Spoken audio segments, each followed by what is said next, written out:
여러분, 오늘 감사주일입니다. 감사가 어디에 있는 것일까요? 진정한 감사, 가슴이 터질 것 같은 그러한 감격은 실상은 우리가 흔히 생각하는 번영이나 자유나 또는 무슨 형통함이나 성공과 영광, 그런 것에 있는 것이 아닙니다. 오히려 병든 곳, 오히려 가난한 곳, 오히려 절박한 곳, 오히려 고통 중에 진정한 감사가 있습니다.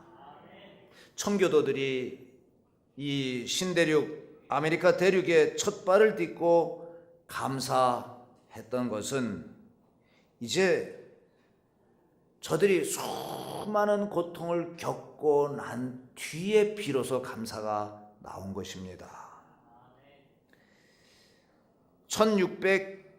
1620년 12월 한창 추울 때입니다.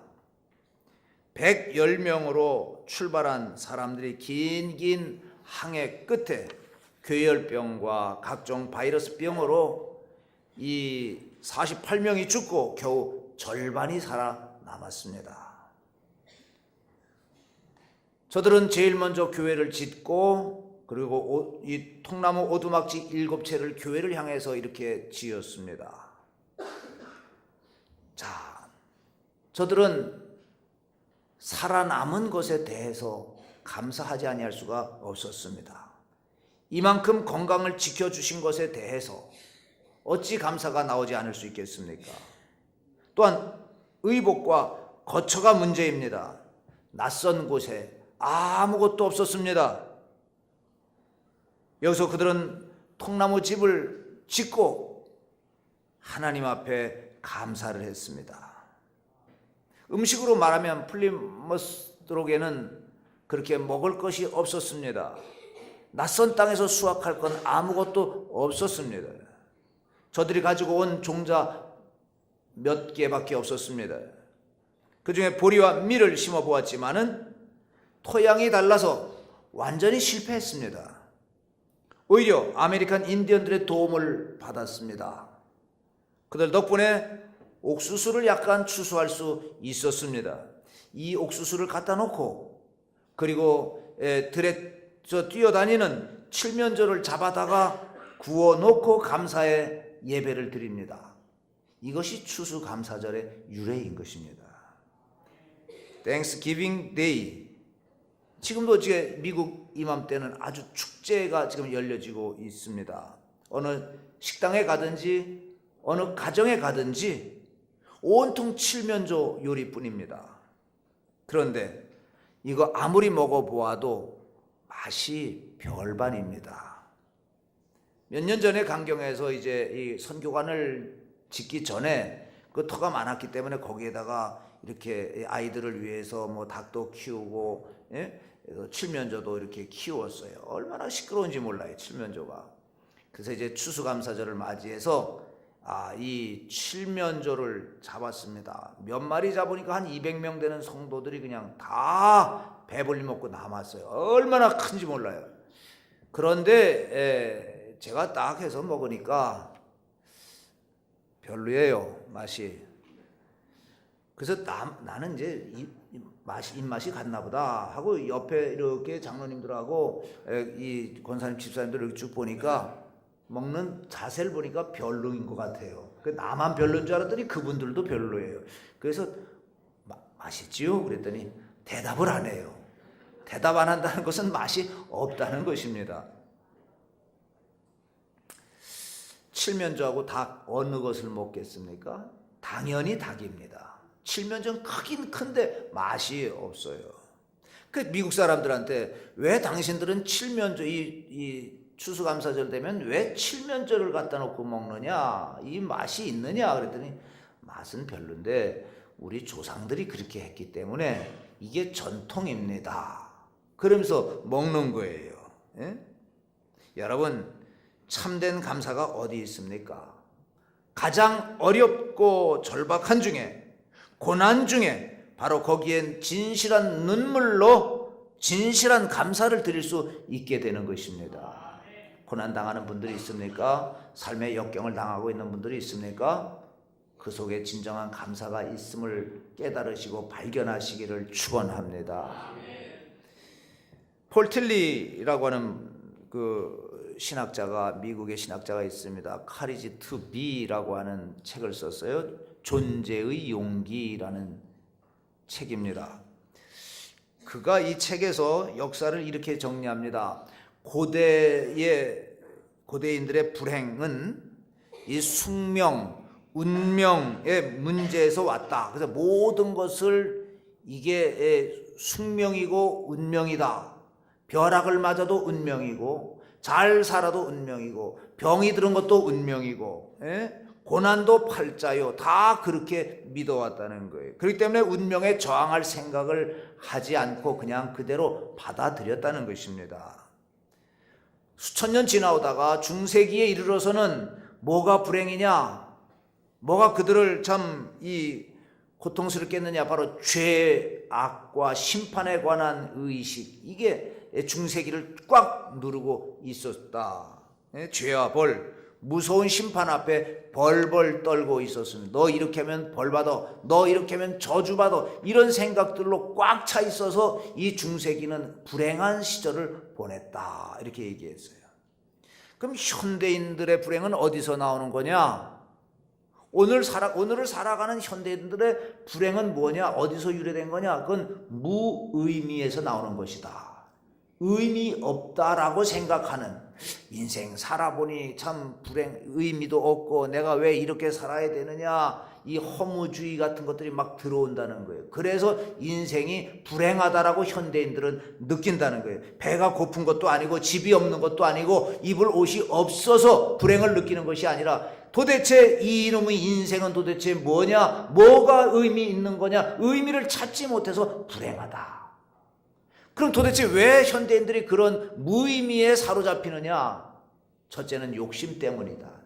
아무리 갈퀴로 갖다 긁고 해도 차지 않는 그 내면의 욕심, 욕망, 아무리 수천금을 갖다 주어도 이게 욕망이 채워지지 않는다는 거예요. 그래서 불행하다, 무의미. 아우, 이렇게 살아도 무의미하다, 의미가 없다. 남들이 어떻게 됐든, 남들이 뭐 어떻게 굶주리든 상관없다, 그냥 내 배만 채우면 된다라고 하는 생각 속에 있다 보니까 채우긴 채우는데 뭐냐? 의미를 못 찾는다는 거예요. 의미를. 그래서 불행해진다. 무의미. 두 번째로는 교만이다. 교만.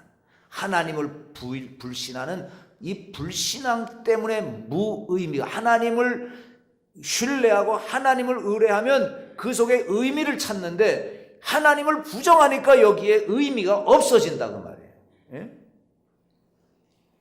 어느 사이에 인간의 생각과 철학이 세속화되어 버렸습니다. 그 사람은 불행으로 치닫기 시작하는 거예요. 목적과 의미를 잃어버렸습니다. 그런 거로 고마운 마음, 감사한 마음, 그 고마움에 따르는 행복을 현대인은 잃어버렸다라고 이 날카로운 신학자는 지적하고 있습니다. 여러분, 감사를 회복하시기를 바랍니다. 그래야 행복한 거예요. 옆 사람 손잡고 감사합니다. 자, 손잡아 봐요. 자, 의미가 있습니까, 없습니까? 잡은 손에 의미가 있어요, 없어요? 의미가 통해야 된다, 그 말이에요. 그래야 여러분의 행복을 느낄 수 있는 거예요.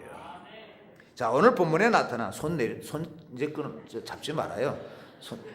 목 끝까지 잡으시려고 그래요. 전기 통하라고. 자, 여기 이 삭개오가 나옵니다. 특별한 감사를 드렸어요.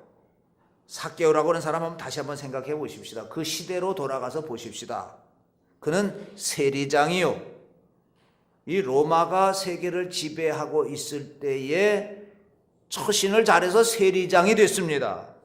정치적인 대세를 잘 이용한 사람이고 세상을 잘 요리한 사람이었습니다. 당시에는 로마를 떠나서, 로마를 피해서 살 수가 없었어요. 온 세계가 다 로마의 지배 아래 있었습니다. 그는 나름대로 성공한 사람입니다. 세속적으로는 세리장이요, 권력자요, 요새 말로 하면 실세요, 그리고 부자입니다. 로마의 대표자들인 뭐 총독이라든지 이런 사람들이 파견이 되면 이 세리장들과 결탁을 하지 않으면 정치를 할 수가 없었어요. 왜냐하면 그 사람들이 돈을 가지고 있거든요. 권력을 가지고 있거든요. 그러니까 이 사람들, 이 유대인들을 지배하려면 이 로마 사람들이 아무리 힘이 세도 세리장들과 손을 잡지 않으면 안 돼요. 또 이 세리장들은 저 위에 로마 본토에 있는 로마의 주권자들하고도 연결이 돼 있어요. 왜냐하면 돈을 보내주니까요. 그러니까 권력이 이쪽으로 흘러 들어오게 돼요. 그러니까 이 사람하고 손을 잡지 않으면 여기에 파견된 총독이나 이런 사람들은 권력을 휘두를 수가 없다. 정치적으로 살아남을 수가 없다는 사실입니다. 그래서 항상 총독들이 오면 이 세리 앞에 가서 무릎을 꿇을 정도로 그렇게 아주 이 세도가였습니다. 당당한 세도가였었습니다. 세상적으로 성공한 사람이요, 권력 있지, 돈 있지, 권세 있지. 자, 그런데 이 사람에게 특별히 이 삭개오에게 고민이 하나 있었습니다. 뭘까요? 종교적 고민입니다. 신앙적으로 하나님을 등진 것 같고 죄를 짓고 사는 것 같은 고민이 그의 영혼 속에 깃들어 있었습니다. 또 하나, 그는 반민족주의자였습니다. 오늘날로 말하면 친일파였었습니다. 예? 이 유대 민족이 그를 향해서 손가락질을 하는 거예요. 저 반역자, 저 반민족주의자, 저 친일파라고 손가락질을, 이 친로마파다 이 말이죠. 로마를 위해서 일하니까요. 로마의 힘을 빌어서 권력과 부를 취하고 있다 이 말입니다. 이런 갈등이 그의 마음속에 있었습니다. 민족을 내가 배반했다라고 하는 고통이 그의 마음속에 자리 잡고 있었습니다. 적어도 이만한 고통이 그 마음속에 있었던 그런 사람이에요. 그래서 그에게는 이스라엘 사람들만이 가지는 독특한 의식이 그 마음속에 자리 잡고 있었습니다. 아이고, 이놈의 세상 이대로 가다가는 안 되겠다. 뭔가 뒤집어져야 된다. 뭔가 이 세상이 내가 지금 잘 먹고 잘 살지만 이거는 아니다 라고 하는 의식이 있었습니다. 그래서 이 세상을 뒤엎을 수 있는 일은 뭐냐? 우리가 고대하는 메시아, 그분이 와야 된다 라는 생각이 그의 마음속에 있었습니다. 이걸 가리켜서 우리는 메시아 대망사상이라고 말을 합니다.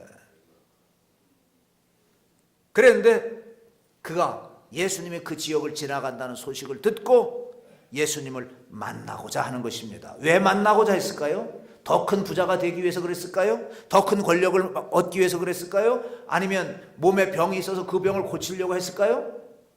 아닙니다. 그가 예수님을 만나려는 이유는 독특합니다. 이미 그는 예수님에 대한 소문을 다 듣고 있었습니다. 예수님에 대한 소문 가운데 좋지 못한 별명이 있어요. 예수님께 좋지 못한 별명이 하나 있습니다. 뭐지요? 세리와 죄인들의 친구. 예? 세리와 죄인들의 친구라고 하는 말이에요. 이게 예수님의 별명이었습니다. 아주 좋지 못한 별명이죠. 그리고 예수님에게 12밖에 없는 제자 가운데 한 명이 마태. 이 사람 누굽니까? 바로 자기와 똑같은 세리다 그 말입니다.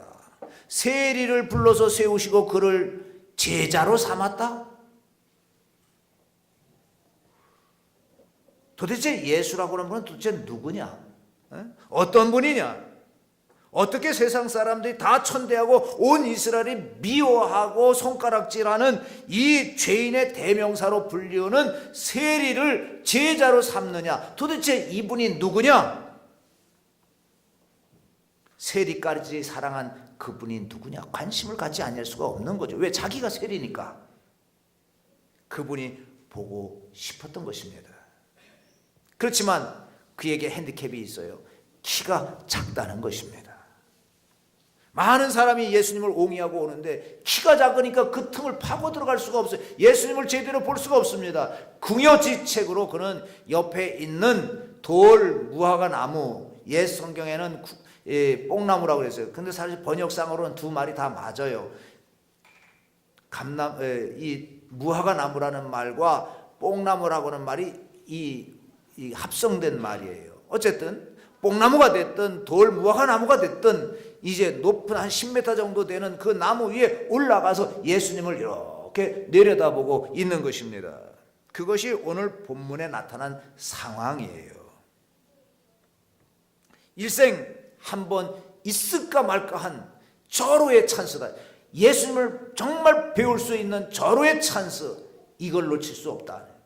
그래서 그분은 도대체 예수님은 어떤 분인가, 그 관심을 갖고 예수님을 내려다보고 있는 것입니다. 자, 그런데 예수님은 이 상황에 대해서 어떤 행동을 취하셨을까요? 오늘 5절에 보니까 예수님께서 그를 올려다보셨다, 우러러보셨다 그랬어요. 이상하게 되지 않습니까?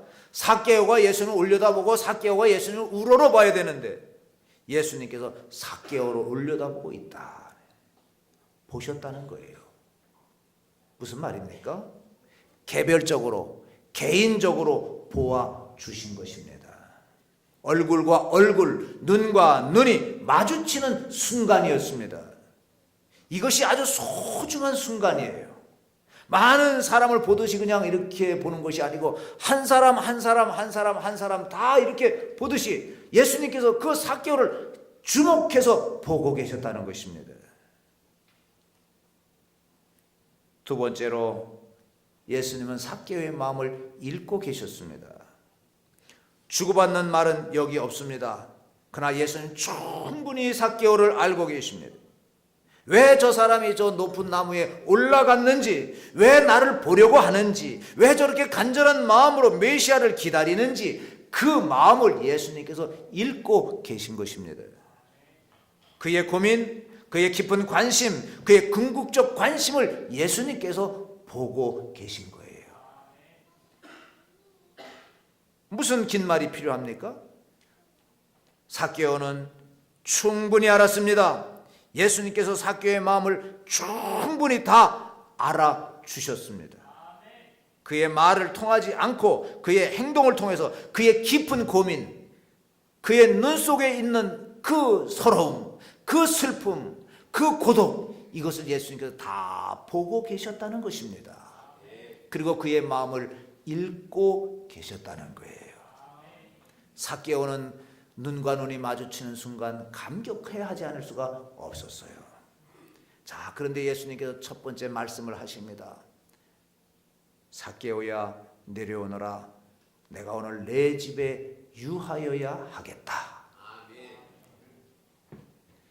자, 여기 이렇다 할 설명이 없어요. 다만 내가 오늘 내 집에 유하여야 하겠다, 그것뿐이에요. 누구의 집이에요? 세리의 집. 세리의 집은 죄인의 집이다, 그 말이에요. 예? 유대 사람들이 상종도 인사도 하지 않는 사람, 세리의 집이다, 그 말입니다. 심지어 거지도 세리의 돈을 받지 않았다고 해요. 또 장님이 이렇게 앉아서 구걸하다가 돈을 받았는데 이게 세리가 준 돈이다 그럼 그 돈 집어서 내던졌어.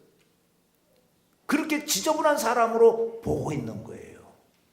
그런데 예수님께서 오늘 내가 내 집에 유하여야 하겠다, 오늘 내가 내 집에 들어가야 되겠다, 오늘 내가 내 집에서 유하겠다는 말은 내가 오늘 내 집에서 좀 잠 좀 자야 되겠다, 그 얘기 아닙니까? 그런데 세상에 이렇게 고마울 때가 어디 있습니까? 여러분, 가장 큰 사랑이 무엇이라고 생각하십니까? 가장 큰 사랑, 물질을 주는 걸까요? 지식을 주는 걸까요? 예? 가장 큰 사랑은 다 같이 내 의를 주는 것이다. 자, 무슨 얘기입니까? 그 의로우신 예수님께서 죄인의 집에 들어가면 예수님이 뭐가 되는 거예요? 죄인 되는 겁니다. 다시 말씀드릴까요? 그 의로우신 예수님께서 죄인의 집에 들어가면 예수님은 뭐가 되는 거예요? 죄인 되는 거예요. 그럼에도 불구하고 예수님은 그 죄인의 집에 들어가서 그 죄인과 함께 거하기를 원하시는, 그래서 예수님의 의를 이 죄인에게 주는 거예요. 그러면 상대적으로 이 죄인은 어떻게 되는 걸까요? 의인이 되는 거다 그 말이에요. 예?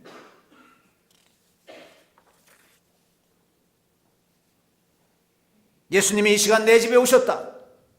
그 의로우신 예수님이 이 죄인의 집에 오셨다. 세상 사람들이 비록 나를 손가락질해도 나는 그 예수님 때문에 의로울 수 있다고 하는 그 소망을 그에게 주신 줄 믿습니다. 우리가 다 죄인 아닙니까? 근데 예수님이 우리를 찾아오셨어요. 그리고 우리에게 뭘 주셨어요?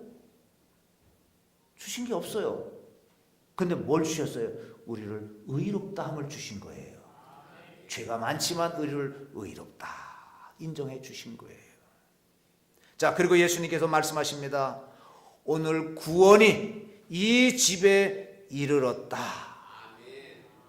임마누엘의 은총을 주시고 구원의 은총을 부어 주신 것입니다. 엄청난 복을 내려주셨어요. 이제 너는 죄인이 아니라 의로운 사람이다. 너는 아브라함의 후손이다. 이렇게 말씀하신 것입니다.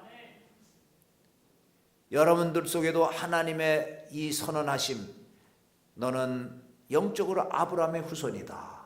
너는 죄인이 아니다. 라고 하는 이 선언을 받으시기를 축원합니다. 자, 이제 이런 은총을 받은 삭개오, 이 사람의 감사가 어떻게 나타났습니까? 바로 이 시간 이 은혜 가운데서 그는 어떻게 감사함이 나타났을까요? 첫째는 즐거워했다. 그래서 6절에 보니까 즐거워했다. 기뻐해야 됩니다. 아멘이십니까?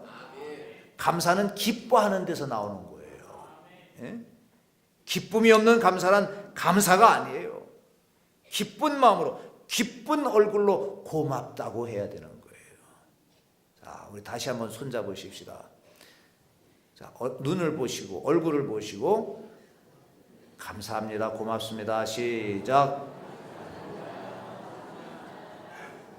그런데 그 눈빛에 뭐가 나타났어요? 예? 기쁜 모습이 나타났어요? 살기가 나타났어요? 기쁜 모습이 나타나야 되는 거예요. 기쁜 모습. 아멘이십니까? 기쁜 모습이 나타나야 이게 진정한 감사다. 예? 기뻐해야 돼요. 기쁨 자체가 은혜에 대한 가장 명확한 응답인 것입니다. 우리 친구들 보면, 우리 동기들 이렇게 나이 또래에 있는 고향 친구들 보면 막상 늙었어요. 맨날 보면 무슨 그냥 술 먹고 그냥 주정하고 이런 친구들 많아요. 막 완전히 그냥 쭈그러들었어요. 근데 예수 믿는 친구들 이렇게 보면요, 팽팽합니다. 뭐 보톡스 맞아서 그런 줄 아십니까? 예? 예수 안에 있는 그 기쁨의 생을 누리니까 얼굴이 팽팽하더라고요. 예? 저 보세요, 얼마나 팽팽합니까? 아니라고 하는 사람도 있긴 있습니다만은, 예수 믿으면 진정한 기쁨이 있기 때문에 이것이 내 겉으로 드러나는 거예요. 예? 그게 감사의 삶이다. 감사의 삶. 예수님께서 우리 집에 오신다는 것 때문에 그는 기뻐하고 있는 거예요. 뭐 그에게 물질이 필요해요, 권세가 필요해요, 이미 다 있어요. 그게 아니라 그 말이에요. 예수님이 오셔서 내게 의를 주시고 내게 구원을 주신 그 은총이 너무나도 감사해서 주님 앞에 감사의 표현을 하고 있는 것입니다. 임마누엘 때문에 주님이 이곳에, 하나님이 이곳에 나와 함께 계시는구나, 그걸 느끼니까 감사한 거, 그 기쁜 거예요. 예? 만족한 기쁨이에요. 그리고 그는 그를 영접합니다. 정성 다해서 예수님을 영접하는 거예요. 두 번째로 그는 어땠습니까? 마음을 열었습니다. 즉 마음이 여니까 입이 터지는 거예요. 마음이 열리면 이렇게 말하는 거예요. 내 소유의 절반을 팔아 가난한 자에게 돕겠습니다. 가난한 자에게 주겠습니다. 이게 무슨 말씀입니까? 예수님께서는 삭개오의 마음을 읽고 계셨습니다. 삭개오는 지금 동시에 예수님의 마음을 동시에 읽고 있는 거예요. 아, 예수님은 가난한 분을 돕고 계시는 분이구나. 그걸 알았어요.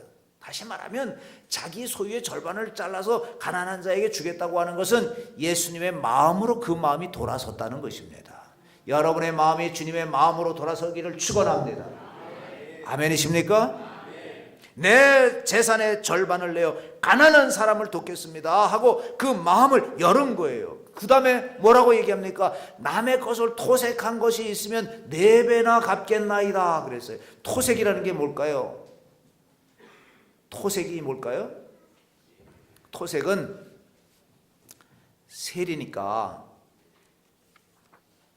100원 받아도 되는 거를 200원, 300원, 400원 막 때리는 거예요. 그러면 100원은 로마로 보내고 200원, 300원, 400원 뭐예요? 인마이 포켓 하는 거예요. 내 주머니로 집어넣는 거예요. 예? 그건 법적으로 그렇게 안 걸리는 문제예요. 다만 뭐가 걸려요? 양심의 문제예요. 양심의 문제. 이걸 가리켜서 토색질이다 이렇게 말해요. 토색질. 성경은 이걸 강력하게 금하고 있습니다. 이자놀이도 금하는 거 이자놀이 하는 것도 금하지만 토색질 하는 것도 금하고 있어요. 그래서 이게 만약에 발견이 되면 율법에서 뭐라고 말하면 4배로 갚아라 그랬어요. 4배로. 내가 200원을 내가 토색을 했으면 얼마를 갚아야 돼요? 네? 800원 이상을 갚아야 된다. 800원 이상을. 그게 율법의 정. 그러니까 이 삭개오가 내가 4배로 갚겠습니다라고 하는 것은 내가 예수님을 만나고 하나님을 만났으니 내가 지금까지 토색한 게 너무나도 많습니다. 이 토색질한 것에 대해서 나는 회개하겠습니다. 그리고 이제 다시는 그런 짓 하지 않겠습니다. 그리고 하나님의 말씀대로 살겠습니다 라고 하는 신앙의 결단이 여기서 나타나는 것입니다. 그렇습니다. 이런 결단이 나타나야 우리가 진정한 신앙인이 되는 것입니다. 여러분, 참된 감사가 어디 있습니까?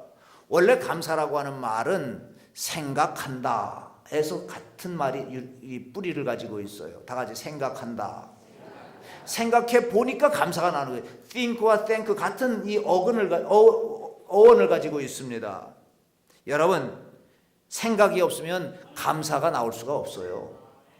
생각해 보시기 바랍니다. 무엇을 감사해야 되는가? 어느 방향으로 생각해야 되는가? 예? 무엇을 생각하느냐에 따라서 감사가 나오고 이 불평이 나오는 거예요. 불평, 불만하는 사람은 계속 그쪽 방향으로만 생각하는 거예요. 불평, 불만 쪽으로만 자꾸 생각한다고요. 근데 감사하는 사람은 감사하는 쪽, 감사하는 방향으로만 자꾸 생각하는 거예요. 옆 사람하고 인사하십시다. 감사하십시다. 그쪽 방향으로 자꾸 생각하라고요. 그쪽 방향으로. 예? 그러면 감사의 조건이 나오게 되어 있어요.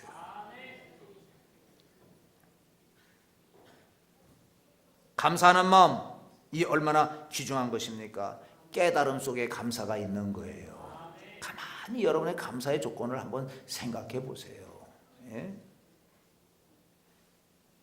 생은 무상하다. 이걸 깨닫는 사람은 불교인이에요. 또 인간의 삶의 도리를 깨달으면 그건 유교인입니다. 그런데 은총을 깨달은 사람은 기독교인이에요. 우리는 은총을 깨달은 사람이에요. 그런 모든 것을 뛰어넘어 있는 은총을 깨달은 사람이에요. 오직 은혜, 모든 것이 은혜로 말미암았다라는 것을 알면 그는 진정한 기독교인이 된다 그 말입니다. 예? 누구를 막론하고 입에 감사가 없으면 그리스도인이 아닙니다. 예? 범사에 감사하시기를 바랍니다. 특별히 감격하는 것입니다. 감격으로 모든 것을 해석하고 감격으로 검증하고 또 이 감격으로 행동하는 거예요. 그래서 내 재산의 절반을 가난한 자에게 주겠습니다라고 하는 실천 의지가 실천 행동으로 나타났다는 사실입니다. 베푸는 마음, 이것이 감사인 것입니다. 여러분, 깊이 은혜를 깨닫고 하나님의 엄청난 은혜를 깨닫고 다시 한번 생각해 보십시오. 그리고 감격하여 이 감격한 마음을 행동으로 옮겨 보시기를 바랍니다. 찬송가 305장 우리가 잘 알잖아요. 나 같은 죄인 살리신 그 은혜 놀라워 잃었던 생명 찾았고 광명을 얻었네. 2절 큰 죄악에서 건지신 주 은혜 고마워. 나 처음 믿은 그 시간 귀하고 귀하다. 큰 죄악에서 건지신 주 은혜 고마워. 나 처음 믿는 그 시간 귀하고 귀하다. 존 뉴턴이라고 하는 분이 이 노래를 지었습니다. 그 사람 극악한 사람이었습니다. 노예상이었습니다. 아프리카에서 흑인들을 잡아다가 이 백인들에게 팔아먹는 그야말로 인간 말종 같은 사람이었습니다. 그런데 그가 회개하고 예수님을 믿고 하나님의 사람이 된 다음에 목사님이 되었습니다. 그는 입버릇처럼 나 같은 죄인 살리신 그 은혜 감격하다. 그 은혜 감격하다. 이게 늘 나오다가 이 찬송으로 나온 거예요. 그 감격으로 주님을 찬양하면서 일평생 피가 남을 모르고 주님의 복음을 전했습니다. 여러분, 성공이 뭘까요? 감사하는 것이 성공인 줄 믿으시기 바랍니다. 기뻐하는 것이 인생의 성공이에요.